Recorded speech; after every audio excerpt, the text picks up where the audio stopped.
Magandang araw mga kabarya, welcome back to OMG TV channel. Okay, magandang araw sa lahat. Meron akong 20 pesos mga kabarya na makikita nyo sa video.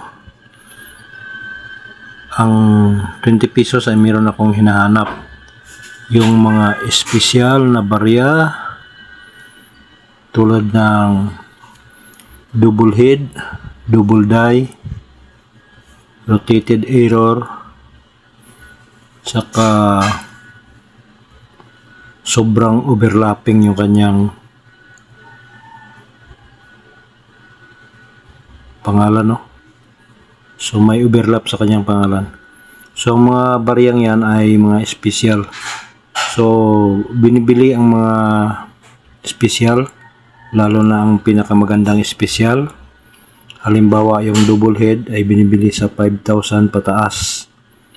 At yung double die naman, so meron ding presyo, no? Depende sa kanyang kondisyon. So kung meron kayo, mag-message lamang sa baba ng ating video or ipakita ang inyong mga barya para makilatis at mapag-usapan ang presyo. So marami ang binibili sa mga ganitong klase mga barya. Hindi lamang isa, dalawa.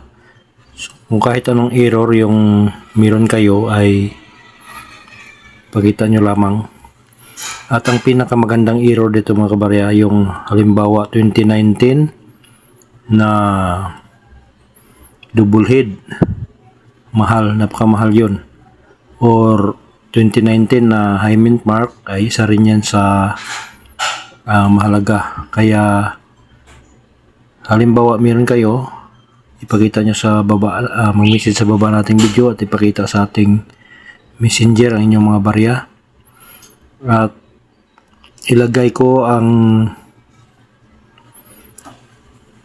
mga detalye sa comment section nitong ating video. So kung gusto nyo malaman kung anong mga uri yung ating mga hinahanap dito ay panoorin nyo sa mga comment. Okay? So, pagbutihin ang paghanap at kung meron ipakita. Halimbawa, meron naman kayong mga gold, silver ay ipakita nyo rin para makilates. Hindi lamang 20 pesos yung ating hinahanap dito. Yung mga barya na 2006 tulad ng 25 centavos, 5 pesos, at yung 2007 naman sa 10 pesos at 2009. Kung meron kayo ay ipakita nyo sa baba ng ating video ang comment para makilatis ang inyong barya. Okay?